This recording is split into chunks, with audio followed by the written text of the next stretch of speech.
Hi guys, I hope you are doing great. In this video, I have discussed the solution to the GST portion of Advanced Tax Laws paper for CS Professional Examination June 2023. So without wasting any time, let's get started.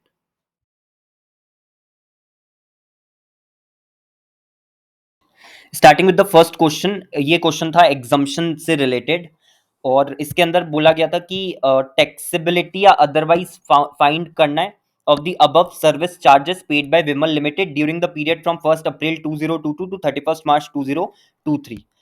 अब सबसे पहला इसके अंदर दिया था receive the registration certificate required under a law by paying ₹20,000 as application fee. तो ये जो है ये एग्जाम हो जाएगा। एग्जाम क्यों हो जाएगा उसका रीजन यहाँ पर दिया हुआ है, ये वाला जो पॉइंट लिखा हुआ है, services provided by CGSG UTLA by way of registration required under any law for the time being in force। अगर रजिस्ट्रेशन रिक्वायर्ड होता है किसी भी लॉ में और रजिस्ट्रेशन की सर्विस प्रोवाइड करी जाती है बाय CGSG UT या LA, तो वो क्या होती है, एग्जम्प्ट होती है। और यहां पर भी ये चीज क्लियरली लिखी है कि receive the registration certificate which is required under a law, तो ये क्या हो जाएगा, एग्जम्प्ट हो जाएगा। Second, warehoused has imported goods for an extended period by paying ₹7,000 to custom department as merchant overtime fee। ये भी जो है वो एग्जाम्प्ट हो जाएगा। इसका रीजन क्या है, यहां पर ये चीज नीचे दी है, ये वाला जो पॉइंट है, services provided by CGSGUT by way of deputing the officers after office hours or on holidays for inspection or container stuffing or such other duties। such other duties में वो वाला पॉइंट जो है वो कवर हो जाएगा जो हमने अभी पढ़ा है। such other duties in relation to import export cargo on payment of merchant overtime charges। तो merchant overtime charges पे करके विमल लिमिटेड जो उसने वेयर हाउस करवाए अपने imported goods for an extended period, तो ये भी क्या हो जाएगा, एग्जम्प्ट हो जाएगा। उसके बाद में जो थर्ड वाला पॉइंट है, obtained a safety certificate on voluntary basis for इस फैक्ट्री। यहां पर ये चीज इंपॉर्टेंट है कि उसने ये वॉलेंट्री बेसिस पे क्या करा है, ऑब्टेन करा है, किसी भी लॉ में उसको रिक्वायरमेंट नहीं है। So obtain the safety certificate on voluntary basis for इस factory not covered under the factories act from the inspector of factories. जो फी पे करी वो कितनी थी, 35,000। ये क्या हो जाएगा, टैक्सेबल हो जाएगा। टैक्सेबल क्यों हो जाएगा, बिकॉज जो पॉइंट अभी हमने ऊपर पढ़ा था, इसका जो बी वाला पॉइंट है कि services provided by CGSG UTLA by way of testing, calibration, safety check or certification relating to protection or safety of workers, consumers or public at large, including fire license which is required under any law for the time being in force। लेकिन यहाँ पे वो क्या कर रहा है, voluntary जो है वो चीज करवा रहा है, तो ये रिक्वायर्ड अंडर एनी लॉ नहीं है, इसीलिए ये क्या हो जाएगा, टैक्सेबल हो जाएगा 35,000। एंड देन उसके बाद में फोर्थ वाला है, got security services provided bye a government security agency. Government security agency ने प्रोवाइड करी है security services for a period of 5 months, 5 महीने के लिए, from January 2023 bye paying ₹1,500 per month. अब ये बड़ा ही इंटरेस्टिंग पॉइंट है। इंटरेस्टिंग पॉइंट क्यों है, बिकॉज ये किससे रिलेटेड है, यहां पर ये वाला जो पॉइंट दिया है, services provided by CGSG UTLA where the consideration for such service does not exceed ₹5,000, this exemption is not applicable to specified services। इसका जो नीचे वाला पॉइंट है, ठीक है, इन case of continuous supply of services, in case of continuous supply of service, the exemption shall apply only where the consideration charged for such service does not exceed ₹5,000 in a financial year। अगर continuous supply of service का case है तो उस case में ये exemption कब मिलेगी, जब कंसिडरेशन 5,000 से ज्यादा ना हो इन अ फाइनेंशियल ईयर। अब हमारे केस में जो फाइनेंशियल ईयर है, हमारे केस में फाइनेंशियल ईयर क्या है, 1 अप्रैल 22 से लेके 31 मार्च 2023 तक। और क्या फोर्थ वाले पॉइंट में कॉन्टिन्यूअस सप्लाई ऑफ सर्विस है, the answer is yes, because service provide करी जा रही है 5 महीने के लिए। जब भी कोई सर्विस प्रोवाइड करी जाती है 3 महीने से ज्यादा के लिए, तो वो कॉन्टिन्यूअस सप्लाई ऑफ सर्विस में कवर हो जाती है। तो अगर आप टोटल अमाउंट कैलकुलेट करोगे तो वो कितना आएगा, 5 months multiplied by 1,500 per month which is 7,500। लेकिन प्रोवाइड कब से करना चालू हुई थी ये सर्विसेज, जनवरी 2023 से। तो जनवरी 2023 से लेकर के हमको तो सिर्फ कहां तक का देखना है, मार्च 23 तक का, बिकॉज हमारा फाइनेंशियल ईयर कहां पर एंड हो जाएगा, मार्च 23 पर। तो इस फाइनेंशियल ईयर में कितनी वैल्यू की सर्विसेज प्रोवाइड करी गई है, 3 × 1500, जनवरी फरवरी एंड मार्च। तो ये जो अमाउंट आएगा, ये अमाउंट कितना आएगा, ये अमाउंट आएगा आपका 4,500, और 4,500 इज लेस देन ₹5,000। तो consideration in a financial year क्या है, लेस देन ₹5,000, इसलिए ये भी क्या हो जाएगी, एग्जम्प्ट हो जाएगी। तो ये एक इंटरेस्टिंग पॉइंट है। यहाँ पर हो सकता है कि गलती ये हो जाए कि हम 1,500 को सीधे मल्टीप्लाई कर दे 5 से, 7,500 आ जाए और ये कंसिडर कर लें कि 5,000 से ज्यादा है, तो ये टैक्सेबल हो जाएगा, नहीं, क्योंकि हमको तो इन अ फाइनेंशियल ईयर देखना है, और हमारा फाइनेंशियल ईयर जो है वो मार्च 23 पे ही क्या हो जाएगा, खत्म हो जाएगा। तो जनवरी 23 से मार्च 23 3 महीने हो गए, 1500 मल्टीप्लाइड बाय 3, 4500 का consideration in a financial year, इसीलिए ये भी जो है वो क्या हो जाएगा, एग्जाम हो जाएगा। तो ये आपका पहला क्वेश्चन है। उसके बाद में इसमें दिया था time of supply in the following cases in which GST is payable under reverse charge basis. तो रिवर्स चार्ज बेसिस से रिलेटेड ये दिया हुआ है, इसमें गुड्स भी दिया हुआ है, तो 12(3) जो होता है वो भी अप्लाई होगा, और सर्विसेज भी दिया है, तो जो 13(3) है वो भी अप्लाई होगा। सबसे पहले गुड्स के अंदर क्या होता है, गुड्स के अंदर आप देखते हो date of receipt of goods और सर्विसेज, डेट ऑफ पेमेंट, और जो 31st डे होता है, ठीक है, 31st day from the date of issue of invoice by the supplier. इन तीनों में से जो भी अर्लियर होता है वो गुड्स में आ जाता है। तो यहाँ पर ये भी जो एक बार हम देख लेते हैं कि रेलेवेंट प्रोविजन कौन सा लगेगा।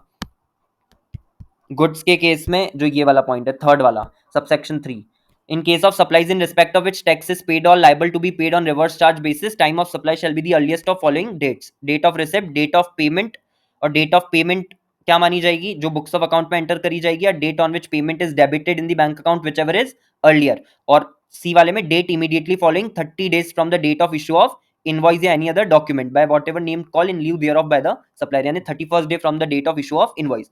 और जो सर्विस वाला केस होता है, सर्विस वाले केस में कौन सा प्रोविजन अप्लाई होता है, सर्विस वाले केस में 61st डे वाला जो पॉइंट है वो अप्लाई होता है। तो यहाँ पर जो दिया हुआ है subsection 3, in case of supplies in respect of which tax is paid और liable to be paid on reverse charge basis, time of supply shall be the earlier of the following dates, namely date of payment as entered in the books of account of the recipient और the date on which payment is debited in his bank account whichever is earlier. तो यहाँ पे जो date of receipt of services होती है वो irrelevant है, ठीक है, हमारे लिए सर्विसेज वाले केस में डेट ऑफ पेमेंट हम देखेंगे, और दूसरा हम देखेंगे 61st day from the date of issue of invoice.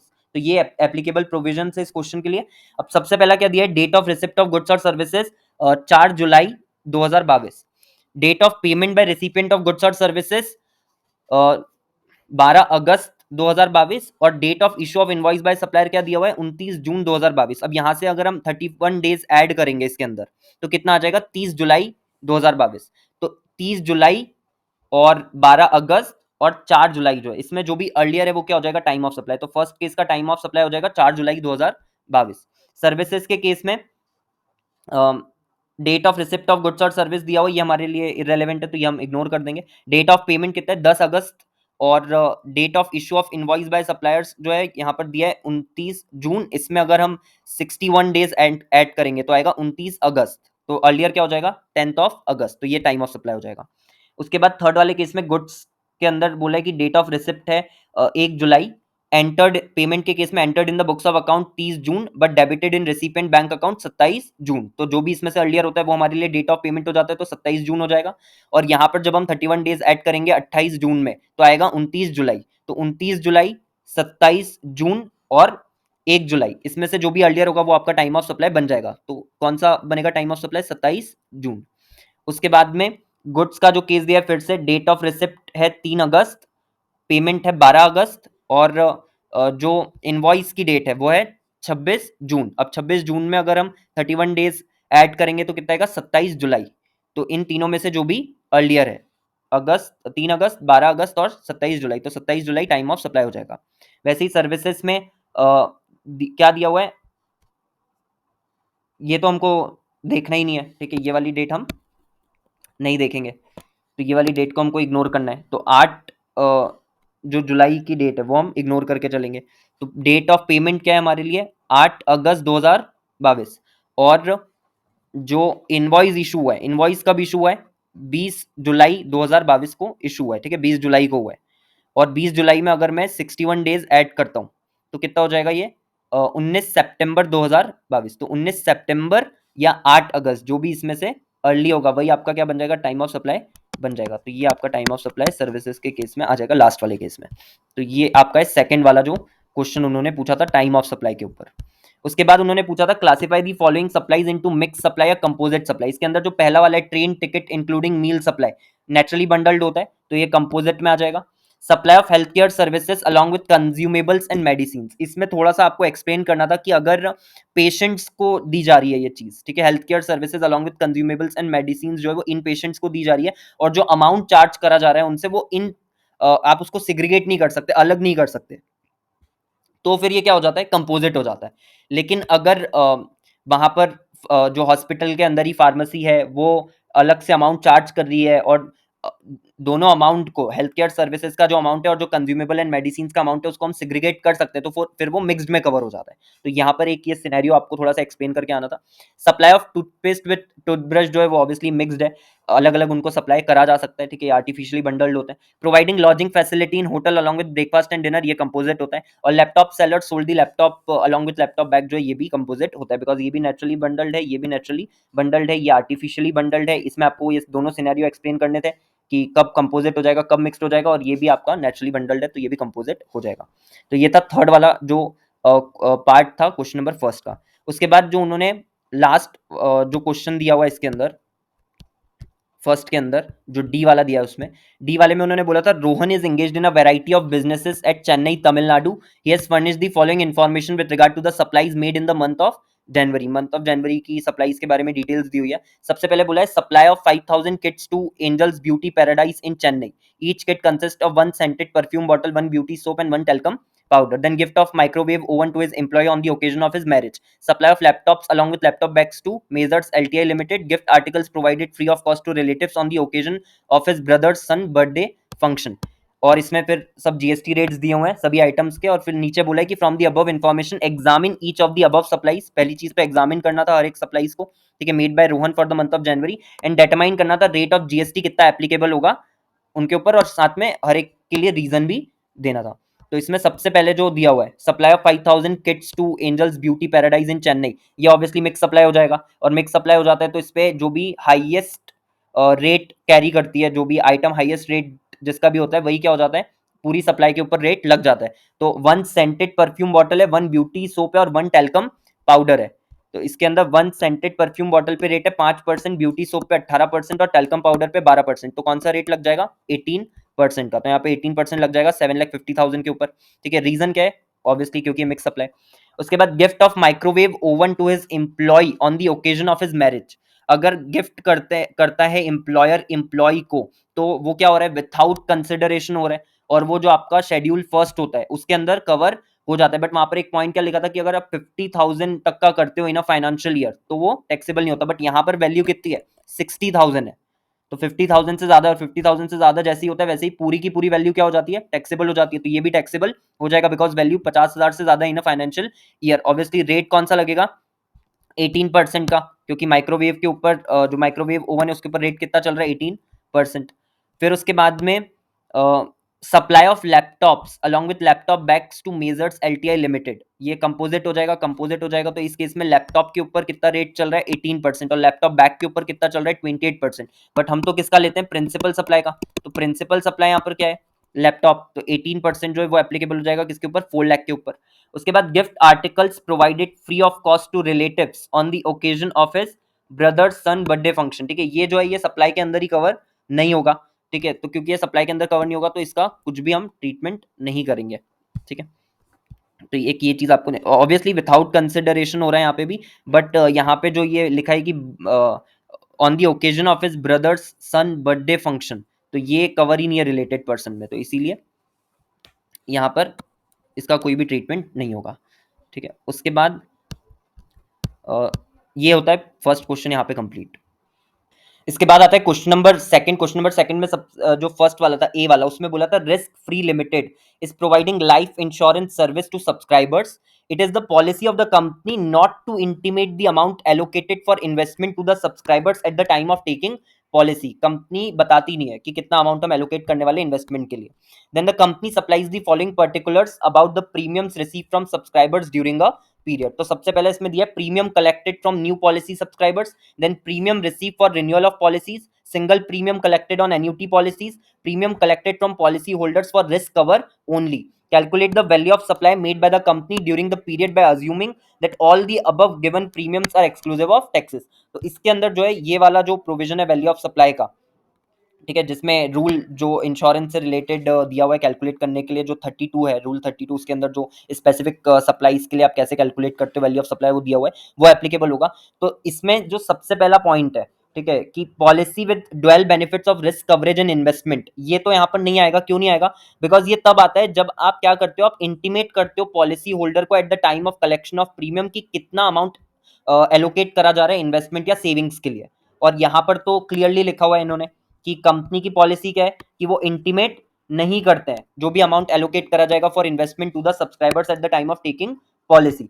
तो इस केस में अदर केस जो है वो एप्लीकेबल हो जाएगा। तो अदर केस में हम क्या पढ़ते हैं कि 25% of premium charge from the policy holder in the first year and 12.5% of premium charge for subsequent year. अब यहाँ आप क्वेश्चन में देखोगे तो यहाँ पर आपको ये लिखा हुआ नहीं है कि फर्स्ट ईयर या सब्सिक्वेंट ईयर, बट अंडरस्टैंडिंग के बेसिस पे आपको ये सॉल्व करना था कि प्रीमियम जो कलेक्ट हुआ है न्यू पॉलिसी सब्सक्राइबर से, यानी वो किसकी बात कर रहे हैं, फर्स्ट ईयर की, और premium receive for renewal of policy यानी जो सब्सिक्वेंट ईयर में रिसीव हो रहा है रिन्यूअल पर्पस के लिए। तो फर्स्ट ईयर पे कितना एप्लीकेबल हो जाएगा, 60 लाख जो है इसका 25% दैट इज 15 लाख।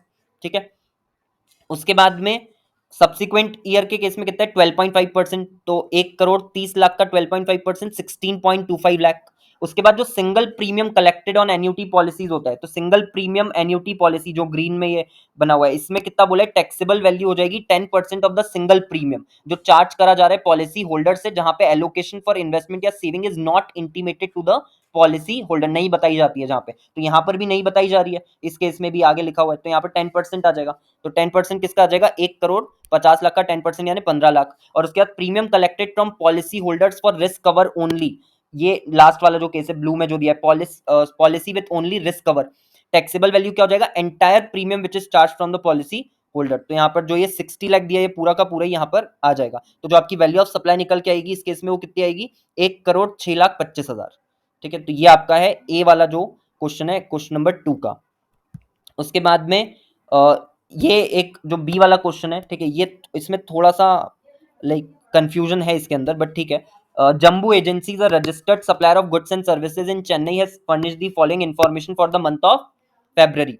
इसमें उन्होंने क्या बोला है, इसमें बोला है कि हमको कैलकुलेट करना है जीएसटी लाइबिलिटी जम्बू एजेंसीज की for the month of February with necessary explanation for treatment of each item. GST liability इसमें कैलकुलेट करनी है। अब इसके अंदर सबसे पहले दिया हुआ है rent received from agricultural land used as a parking lot. Rent receive हुआ है from agricultural land used as a parking lot, तो ये क्या होता है, एग्जम्प्ट होता है। ठीक है, ये एग्जम्प्ट क्यों होता है, यहाँ पर इससे रिलेटेड प्रोविजन दिया हुआ है, ये रहा जो ये वाला डी वाला पॉइंट है। डी वाले पॉइंट में आप देखोगे दिया है रेंटिंग और लीजिंग ऑफ एग्रो मशीनरी और वेकेंट लैंड विथ और without a structure incidental to its use. तो अगर आप रेंट आउट कर रहे हो वेकेंट लैंड को, तो वो क्या हो जाएगा, एग्जम्प्ट हो जाएगा। तो हम ये मान के चल रहे हैं कि यार ऑब्वियसली जो एग्रीकल्चर लैंड आप दे रहे हो पार्किंग लॉट के पर्पस के लिए, ठीक है, वो वेकेंट लैंड में कवर हो रहा है, इसीलिए ये एग्जम्प्ट हो जाएगा। ठीक है, then services provided to a foreign diplomatic mission in Chennai. अब ये जो services provided to a foreign diplomatic mission in Chennai है, जो सर्विस प्रोवाइड करी जाती है by a foreign diplomatic mission, ठीक है, by a foreign diplomatic mission जो भी सर्विसेज प्रोवाइड करी जाती है वो क्या होती है, एग्जम्प्ट होती है। बट यहाँ पर हम फॉरेन डिप्लोमेटिक मिशन को सर्विसेज दे रहे हैं, तो यहाँ पर इससे रिलेटेड भी एक जो पॉइंट है वो मैं शो कर देता हूँ आपको।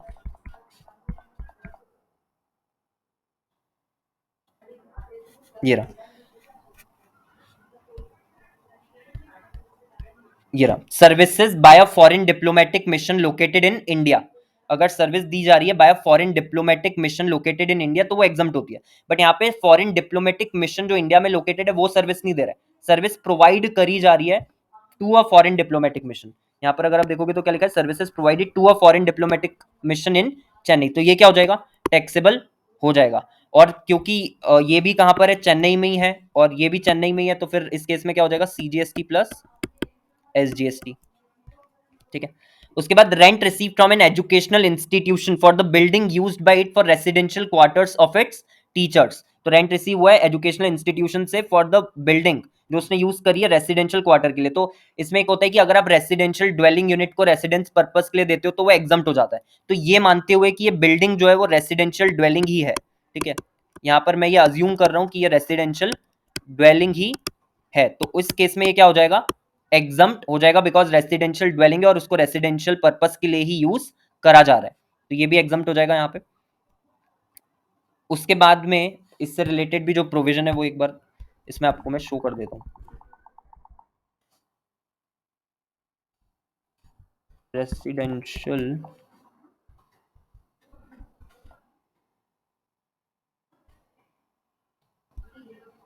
Services by way of renting of residential dwelling for use as residence, ये क्या होता है, एग्जम्प्ट हो जाता है।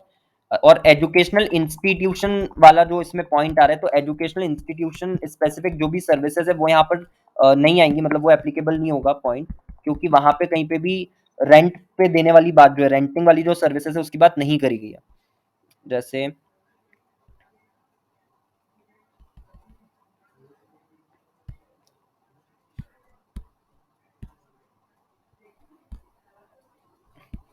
यहाँ पर अगर आप देखोगे तो यहाँ लिखा है कि टाइप ऑफ एजुकेशनल इंस्टीट्यूशन, और फिर उसके बाद में एग्जम्प्ट इनपुट सर्विसेज, जो इनपुट सर्विसेज इनको मिल रही है एजुकेशनल इंस्टीट्यूशन को, तो यहाँ पे उसको रेंटिंग की मिल रही है, ठीक है, इस केस में। बट रेंटिंग कहीं पे भी कवर नहीं है। पहला है ट्रांसपोर्टेशन का, दूसरा है केटरिंग का, ठीक है, उसके बाद सिक्योरिटी या क्लीनिंग है, और सर्विसेज रिलेटिंग टू एडमिशन या कंडक्ट ऑफ एग्जामिनेशन है।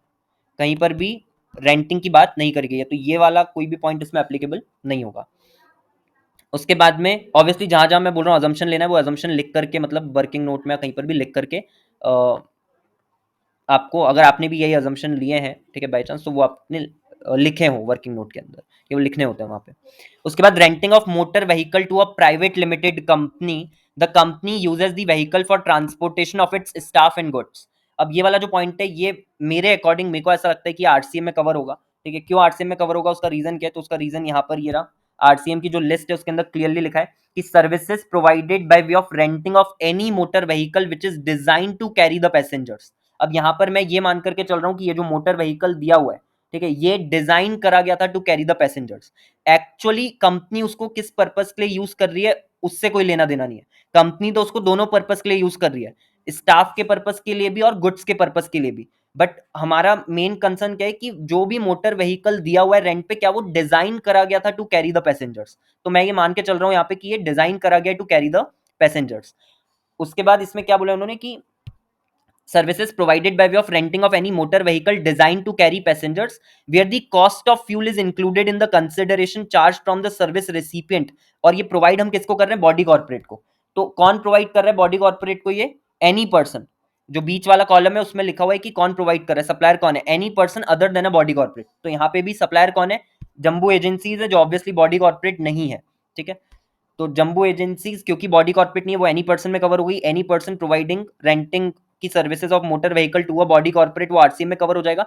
इसका एक जो कंडीशन है वो ये है कि any person other than a body corporate who supplies service to a body corporate and does not issue an invoice charging CGST at the rate of 6% to service recipient. अब वो जो है 6% वाला इनवॉइस चार्ज ना कर रहा हूं, यानी इन टोटल 12% वाला रेट एप्लीकेबल ना हो रहा हो, ठीक है। तो इससे रिलेटेड कुछ भी चीज उस पॉइंट में बोली नहीं गई है। बट नीचे रेट्स अगर आप देखोगे तो दिए हुए 9%, 9% और 18%।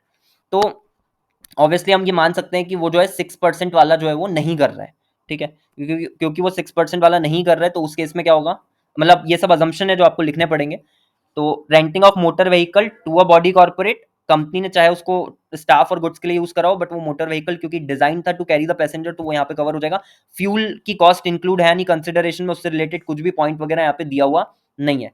तो क्योंकि वो इनकम्प्लीट है, इन्फॉर्मेशन मिसिंग है, इसलिए मैंने यहाँ पर लिखा है। बट हम ये मान के चल रहे हैं कि ये यहाँ पे आ जाएगा आरसीएम के अंदर। तो आरसीएम के अंदर आएगा तो ऑब्वियसली जंबो एजेंसीज जो है, ठीक है, उनको टैक्स पे करने की जरूरत नहीं है। जो बॉडी कॉर्पोरेट है वो क्या करेगी, टैक्स पे करेगी। आगे जो इसमें लिखा हुआ है कि कौन पे करेगा, any body corporate located in the taxable territory, ठीक है। तो ये जो है यहाँ पर नहीं आएगा 50,000। अच्छा, जो फिफ्थ वाला पॉइंट है, फिफ्थ वाला पॉइंट भी एक बहुत अच्छा पॉइंट है। इसमें बोला है sale proceeds of imported goods lying in the custom bonded warehouse. तो ये जो है, ये ना ही सप्लाई ऑफ गुड्स है और ना ही सप्लाई ऑफ सर्विसेज है। क्योंकि जो नेगेटिव लिस्ट हम पढ़ते हैं, ठीक है, ये जो नेगेटिव लिस्ट है, इसके अंदर एट्थ वाले में जो ए वाला पॉइंट है उसमें क्या बोला है कि सप्लाई ऑफ, अगर आप करते हो वेयर हाउस गुड्स किसी भी पर्सन को before the clearance for home consumption, तो वो ना ही सप्लाई ऑफ गुड्स माना जाएगा और ना ही सप्लाई ऑफ सर्विसेज माना जाएगा। तो सेम काम कौन कर रहा है, जंबो एजेंसीज कर रही है। सेल प्रोसीड्स उनको आई है फ्रॉम इंपोर्टेड गुड्स, जो अभी भी कहां पे, कस्टम बॉन्डेड वेयर हाउस में, यानी अभी होम कंजम्पशन के लिए क्लियर ये नहीं हुआ है। और क्योंकि होम कंजम्पशन के लिए क्लियर नहीं हुआ है, उसके पहले ही उन्होंने बेच दिए, तो ये ना ही सप्लाई ऑफ गुड्स और ना ही सप्लाई ऑफ सर्विसेज, तो ये भी यहाँ पर नहीं आएगा। तो सिर्फ यहाँ पर 3 लाख जो है, ठीक है, वो आएगा। बाकी जो है दोनों चीजें, फर्स्ट वाला जो पॉइंट और थर्ड वाला है वो एग्जम्प्ट हो जाएंगे, और जो फोर्थ वाला है वो आरसीएम में कवर हो जाएगा।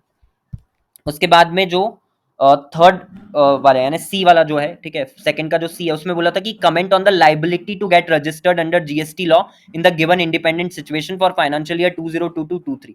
ठीक है, इसमें सबसे पहले दिया है Suresh is exclusively engaged in the export of ready-made garments from Coimbatore, Tamil Nadu, and his export turnover for the year is rupees 19 lakh.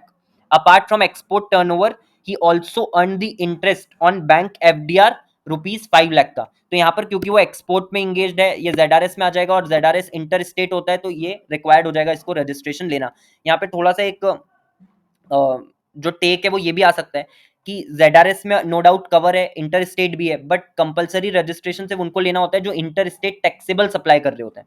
ठीक है, अब यहाँ पे क्या हो रहा है ना कि वो टैक्सेबल सप्लाई जो है, आप ZRS को मतलब थोड़ा सा कंफ्यूजन है कि टैक्सेबल सप्लाई मानेंगे या नहीं मानेंगे, बिकॉज ZRS के केस में आप टैक्स जो है वो नहीं लेते हो। ठीक है, ZRS यानी एक्सपोर्ट के केस में, जीरो रेटेड के केस में टैक्स जो है वो नहीं लगता है, तो टैक्सेबल सप्लाई में आएगा नहीं आएगा इसको लेकर के लाइक थोड़ा सा कंफ्यूजन है, बट मेरे अकॉर्डिंग मेरे को लगता है कि ये इंटर स्टेट सप्लाई में कवर हो जाएगा, इंटर स्टेट टैक्सेबल सप्लाई में कवर हो जाएगा।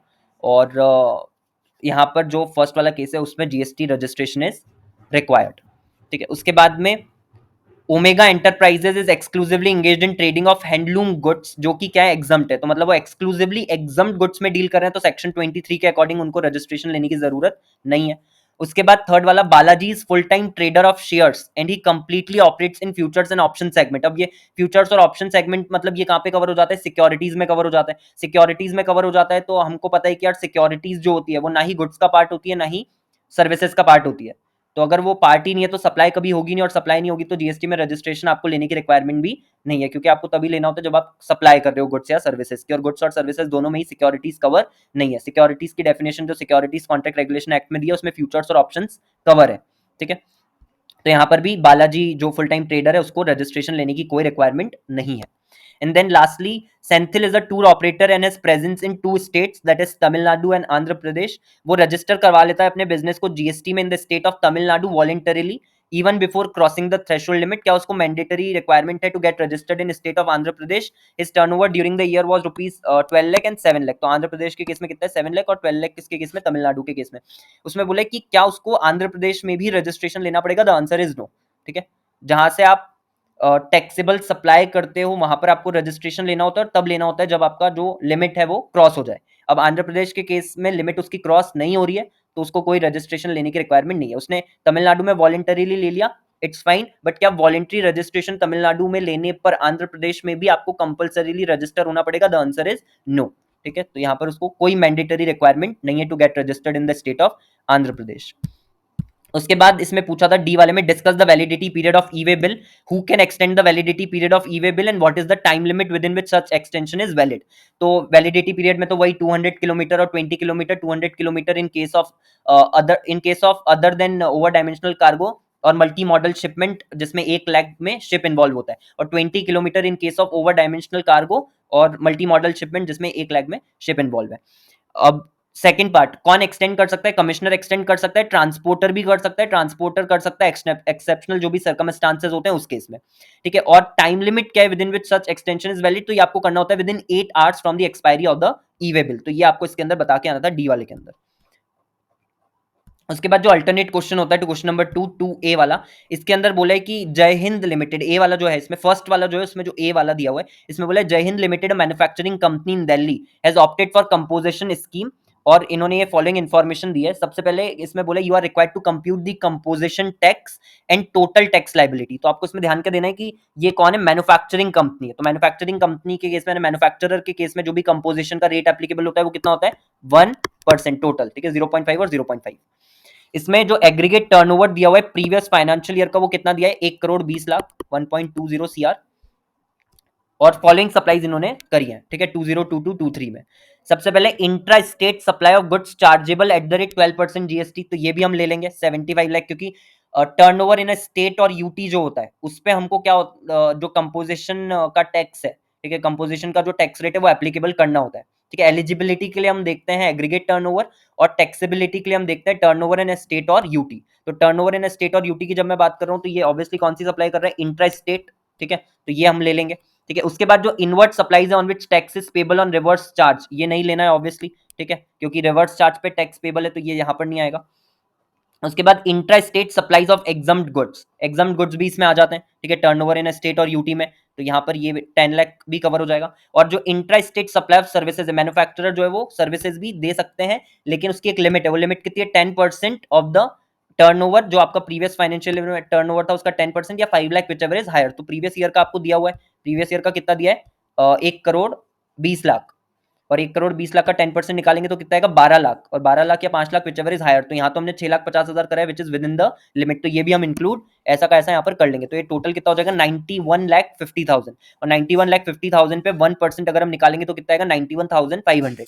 अब इसमें एक और चीज पूछी है, total tax liability. Total tax liability का मतलब है कि टोटल कितना टैक्स पे करना है जय हिंद लिमिटेड को, तो उसको रिवर्स चार्ज बेसिस वाला टैक्स भी तो पे करना है ना। तो 5 लाख के ऊपर 18% यानी 90,000, तो टोटल टैक्स लाइबिलिटी कैसे निकलेगी? कंपोजिशन का टैक्स प्लस आरसीएम का, 91,500 प्लस 90,000 दैट इज 1,81,500। उसके बाद जो बी वाला इसमें पूछा है उन्होंने, वो बोला है Jai Hind limited wants to start another unit in Jaipur Rajasthan where the company wants to obtain GST registration under normal scheme. ठीक है, तो वो दूसरी यूनिट सेटअप करना चाहते हैं और वो चाहते हैं कि वो वाली जो यूनिट होगी वो हम नॉर्मल स्कीम में रजिस्टर करवाएंगे। क्या वो ऐसा कर सकते हैं? द आंसर इज नो, क्योंकि कंपोजिशन स्कीम आपको सभी के लिए लेनी पड़ती है। ठीक है, और अगर छोड़नी है तो सबके लिए छोड़नी पड़ती है। तो वो वाला जो पॉइंट है वो आपको यहाँ पे मेंशन करके आना था। ठीक है, ये है आपका जो क्वेश्चन नंबर 2A का फर्स्ट वाला। इसके बाद में जो सेकंड वाला क्वेश्चन है इसके अंदर, इसमें बोला है अशोक ट्रेडर्स एक सोल प्रोप्राइटरी कंसर्न है and is engaging in the supply of exempted as well as taxable goods within Kerala only. The following are the sales made by the dealer in the month of April 2022. All the sales amounts are exclusive of GST. सबसे पहले intrastate sales of non taxable goods, intrastate sales of taxable goods, intrastate sales of tobacco, then intrastate sales of alcoholic liquor for human consumption. With the consideration of the provision of CGST Act and on the basis of above given details, compute the aggregate turnover. इसमें aggregate turnover निकालना था, और state with reasons whether Ashok traders is liable to be registered under the act, and दूसरा threshold limit क्या होगी Ashok traders के लिए। तो अब इसमें क्या होता है कि ऑब्वियसली ये गुड्स में जो है डील कर रहा है और केरला में डील कर रहा है, तो प्राइमा फेसी तो ये लगता है कि यार इस केस में जो है 40 लाख की लिमिट जो है वो मिल जाएगी। ठीक है, लेकिन 40 लाख की लिमिट क्यों नहीं मिलेगी? बिकॉज ये टोबैको की सप्लाई कर रहा है, और जो लोग टोबैको की सप्लाई करते हैं उनको 40 लाख की लिमिट नहीं मिलती है, ये उसके एक्सेप्शन में लिखा हुआ है। तो यहाँ पर अगर आप एक्सेप्शन पढ़ोगे रजिस्ट्रेशन वाला जो चैप्टर है उसके अंदर, ठीक है, एक मिनट, जो ये रजिस्ट्रेशन वाला चैप्टर है इसमें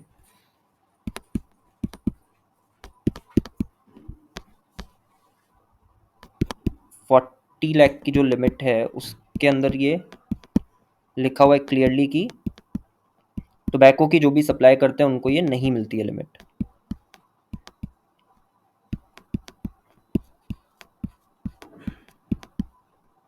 ये यहाँ पे लिखा हुआ है।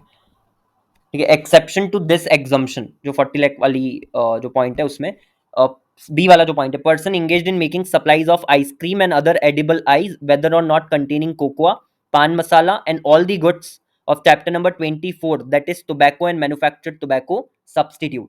तो 40 लाख की लिमिट तो इस केस में मिलने नहीं वाली, तो कितने की लिमिट मिलेगी फिर? जो 20 लाख की लिमिट थी वो मिल जाएगी। ठीक है, because Kerala again is not covered in the special category states. 20 lakh की लिमिट मिलेगी तो उसके बेसिस पे हम क्या करेंगे, अब एग्रीगेट टर्नओवर जो है वो कैलकुलेट करेंगे और फिर देखेंगे कि वो 20 लाख से ज़्यादा है नहीं है। अब एग्रीगेट टर्नओवर जब कैलकुलेट करते हैं तो उसमें टैक्सेबल भी आता है, एग्जाम भी आता है। ठीक है, और उसके बाद में इंटर स्टेट भी आता है, एक्सपोर्ट भी आता है, सब आ जाता है उसके अंदर।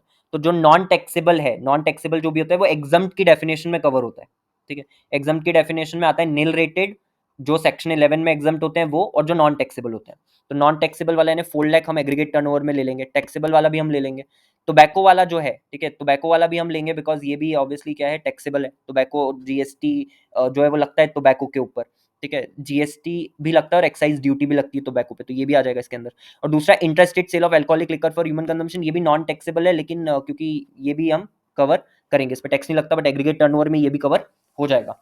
तो टोटल कितना हो जाएगा aggregate turnover? Aggregate turnover total हो जाएगा 25 लाख का, और 25 लाख का हो जाएगा तो उस केस में जो 20 लाख की टर्नओवर लिमिट है वो एक्सीड हो रही है, तो यस रजिस्ट्रेशन जो है वो लेना पड़ेगा। और थ्रेशोल्ड लिमिट ऑब्वियसली कौन सी एप्लीकेबल होगी, 20 लाख। रीजन आपको क्या देना था इसके अंदर कि 40 लाख वाली इसलिए नहीं मिलेगी बिकॉज वो टोबैको की सप्लाई जो है वो उसमें इन्वॉल्व है, अशोक ट्रेडर्स।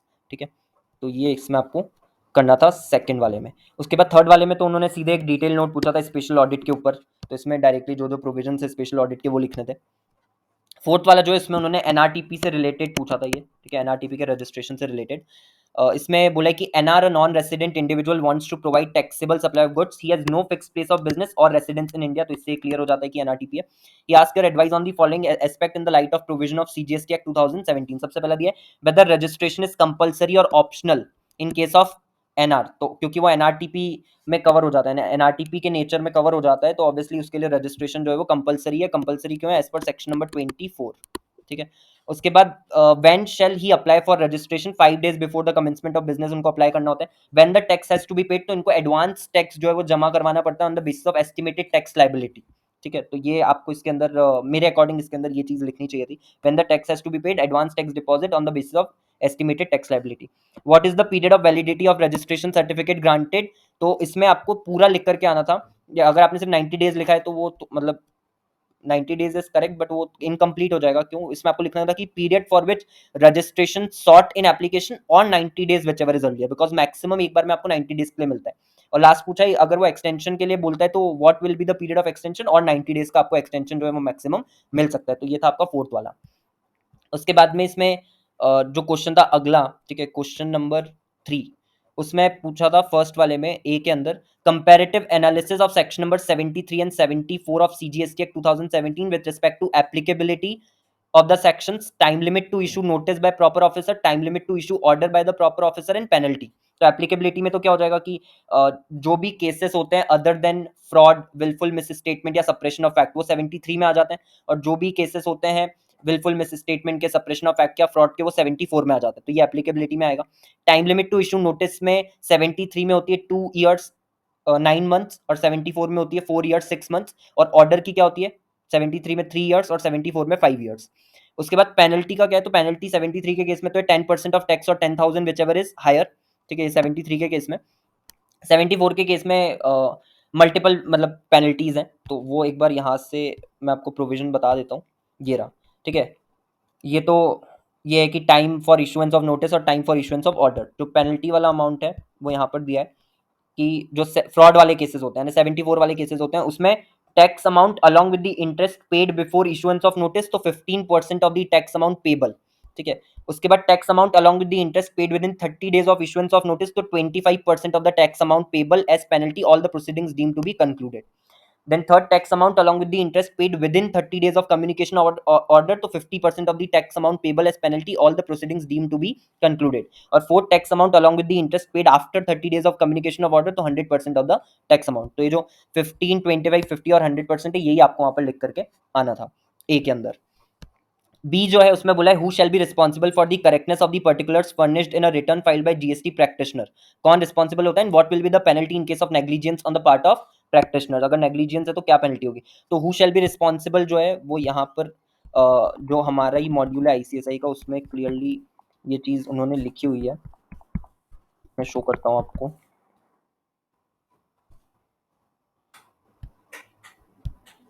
जो जीएसटी प्रैक्टिशनर वाला जो चैप्टर है, चैप्टर नंबर 7, उसमें यहाँ पर क्लियरली लिखा हुआ है, ये वाला जो पॉइंट है, थर्ड वाला जो पॉइंट है, इसमें लिखा है notwithstanding anything contained in subsection two the responsibility for the correctness of any particulars furnished in the return और other details filed by the goods और service tax practitioner shall continue to rest with the registered person जिसके behalf पे वो return या details furnish करी जा रही है। तो ये आपको लिखना था फर्स्ट वाले पार्ट में, who shall be responsible, registered person. Penalty क्या होगी इन केस ऑफ नेग्लिजेंस, तो ये यहाँ पर नीचे दिया हुआ है,